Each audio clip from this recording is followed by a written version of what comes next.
a lot of you have been asking me what's going on with the GPZ, have you given up on the GPZ, etc.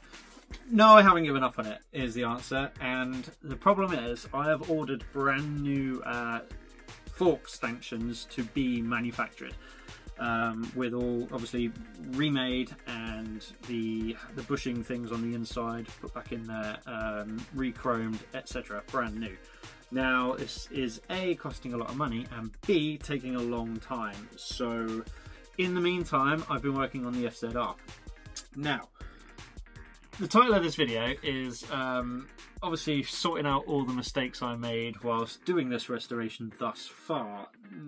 I got quite a lot of criticism in the comments when I did the wheels.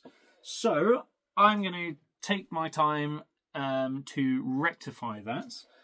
I have bought new bearings. Oh, I suppose you want to know what I did wrong. Okay, so here's a clip of me bashing a bearing in. Tappy tappy.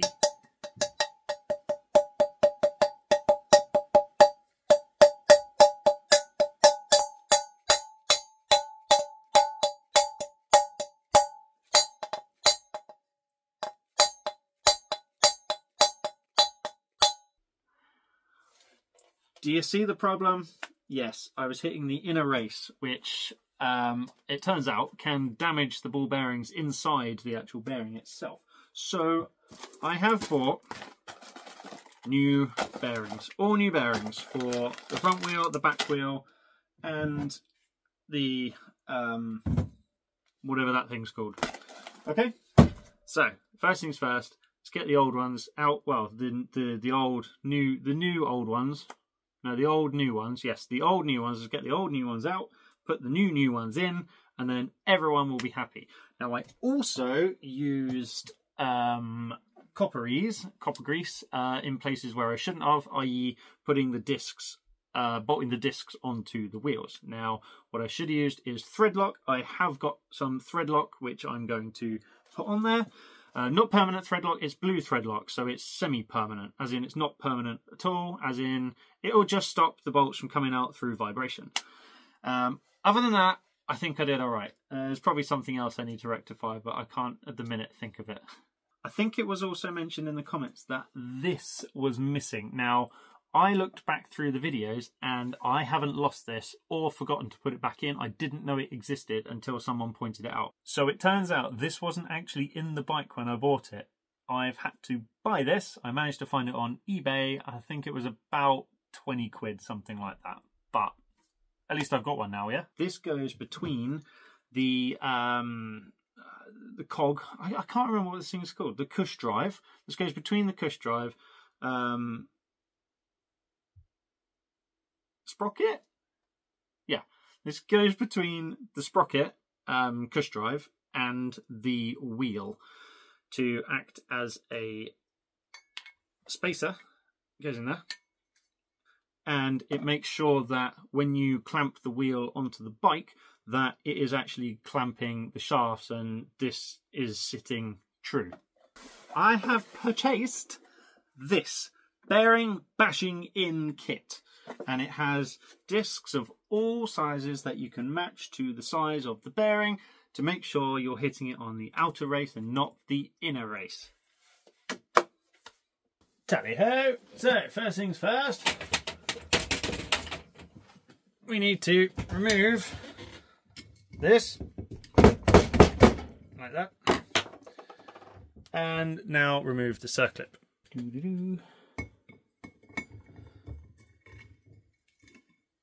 Circlip out.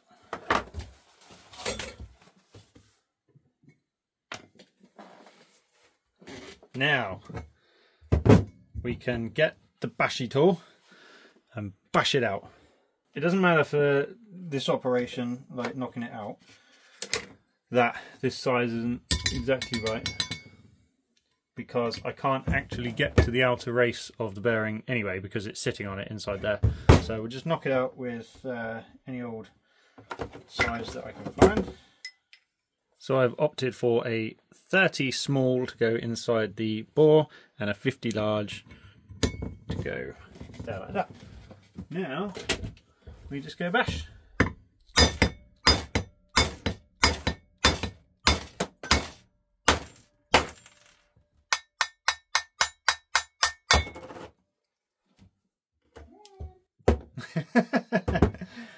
There we go. So here is the new bearing. Oh, that's it. Make a mess. Yep. So that's going to go in there. So let's open it. There we go. Opened. Now, so this is the critical size that we want. So we want this outer diameter as close as we can get to it with being, well, we want to be smaller than it, but as close as we can to the outside of it. So the outside diameter of that is about 62 millimeters. So I'm going to use a 61 millimeter disc. So when I hit it with the hammer, I'm hitting the outer race. So I've put that on my little shaft thing and put the 30 millimeter thing in there. So that will keep it nice and central. And then we'll pop it on there and bashy bashy.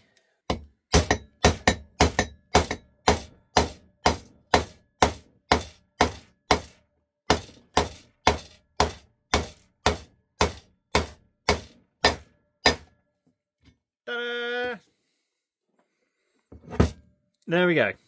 A perfectly installed bearing. Now I know what some of you are thinking. I probably damaged the seal when I removed it, and yes I did. But it's very hard not to damage those when you remove them anyway. Don't worry, I have new seals too. So we get the new seal, and I'm just gonna push it in with my thumbs. There we go. Oh.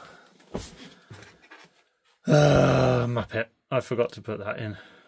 Now I'm going to have to carefully get that out without damaging it. So I think the best way to do that is probably tap the bearing back out rather than trying to dig that out with a screwdriver. Oh well, mistakes are always made. I actually didn't do that because I wouldn't be able to hit that without hitting the inner bearing, the inner race. So I actually just very carefully pried it open with that flathead screwdriver, and I haven't damaged it. Once you put the bearing in, don't forget we need to put the circlip back in. There we go. And then we can push the dust seal back in. Dust seal, shaft seal, whatever you want to call it. And that is that done. Awesome sauce.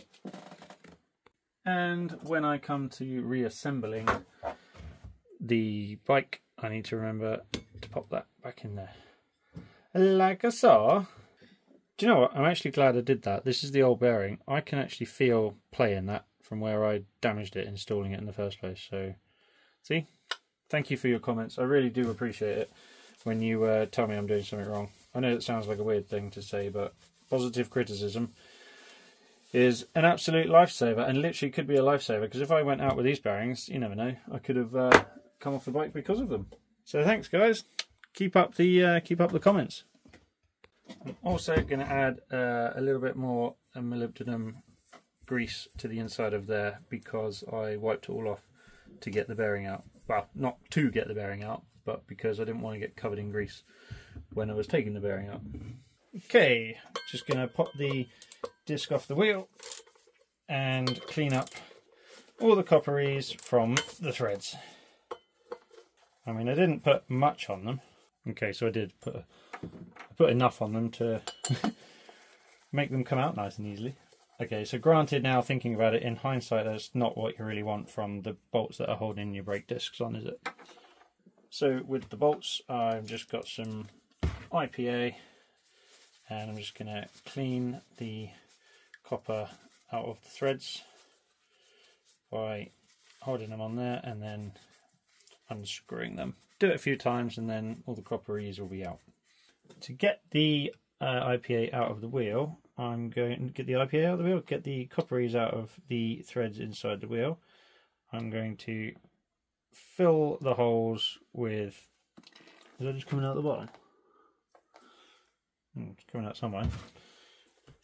Fill... and it's going to be the same sort of premise for getting the... Oh, I'm going to get IPA all over my paint, aren't I? Although this is 2K paint, it should be resistant to... it's not.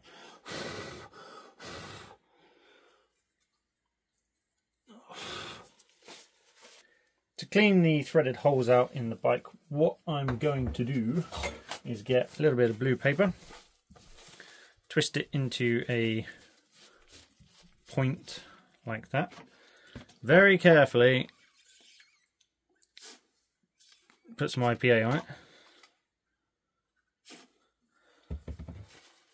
Try not to get it on my paint. Even though the paint is petrol resistant, it probably isn't IPA resistant. And then I'm going to twiddle that in the hole. I'm going to do that 3 or 4 more times until it comes out clean. Then I'm going to run this bolt in to make sure that it's clean before putting the bolts back in with a bit of thread lock on them. So screw that in there and screw it again. There we go.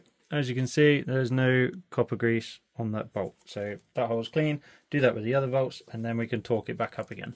This is what I'm going to use on the screws. This is thread locker Loctite 243. This is blue medium strength thread locker, so you can undo the bolts again. It's not going to seize them or weld them shut, and it will stop them from vibrating out. So yes.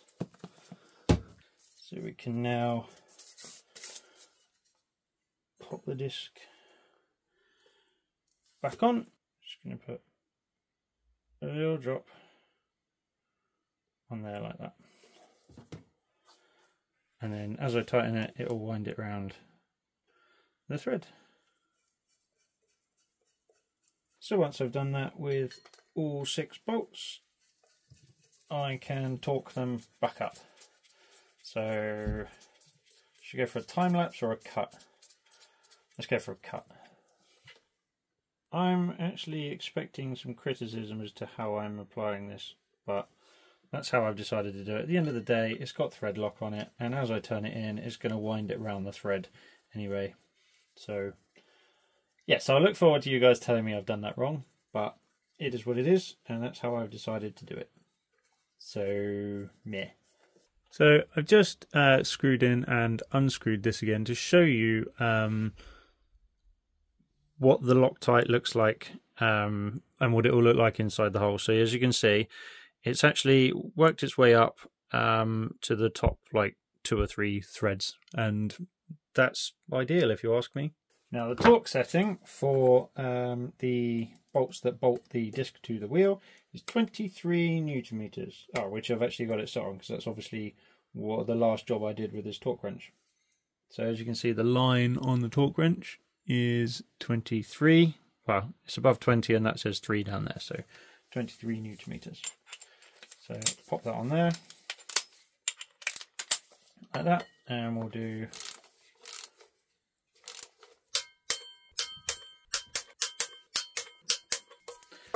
there, sorted. So now the disc is on and the cush drive is done, I need to replace the shaft seal and bearing inside here. So as with the cush drive, I need to pop the shaft seal out. I have no idea where that went, but it's okay because I've got a new one. And then pop the circlip out. There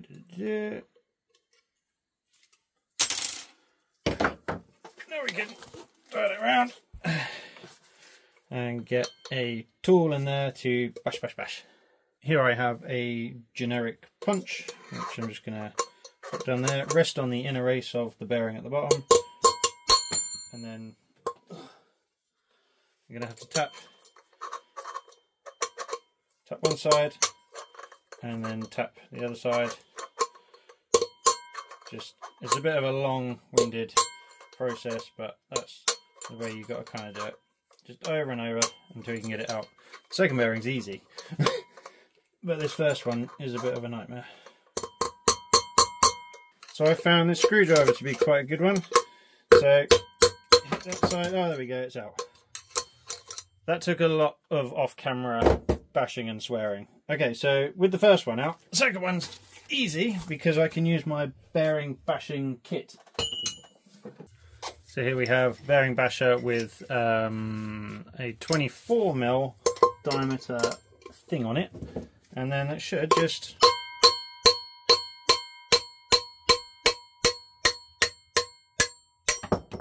bashy. So I found this screwdriver to be quite a good one.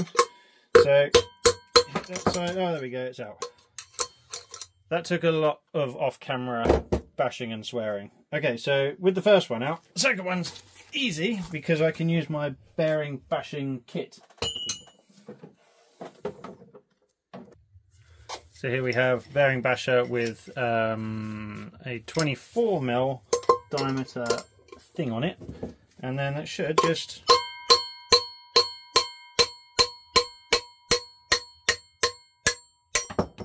bashy bashy. And here we have two lovely new bearings to pop in. Okay, so this, oh, bang.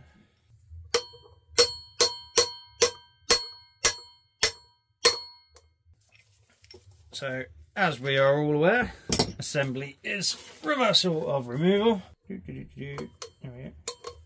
Circle it in. I've got a new shaft seal for in there as well, which I believe is this one. Where's the old one? I'll throw it away. Oh no, it pinged across there, didn't it? Pretty sure that's the replacement, isn't it? Well, none of the others fit, so it must be. That goes in there nicely. So now the circlip and the dust seal are in there, we can now pop that tube in there. And the second bearing.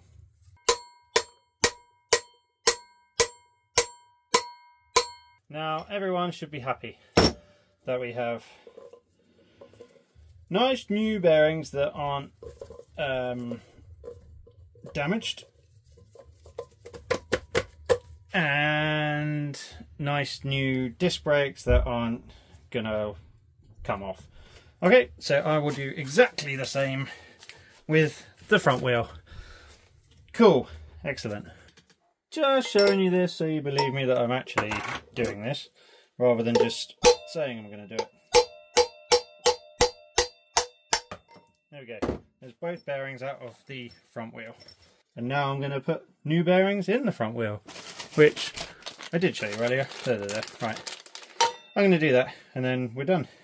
Also, just to prove to you that I'm not full of poo and I am actually cleaning these holes out. There we go. I've removed the disc. Clean the holes, clean the bolts, get all the copperies off, and then I'm done. And now we have the front wheel dunded. Happy days. So one of the things about me and this channel is I will always learn from my mistakes. So I will listen to the comments, read every single comment, reply to every single comment, and I will rectify the issues that I create for myself, like the bolts in the disc brakes, like bashing the bearings in wrong, and anything else that you guys might point out that I've done that is very wrong. So anyway, I'm going to get back to some other stuff, and I will thank you for watching, and I will catch you next time. Cheers! I never really know what's going on.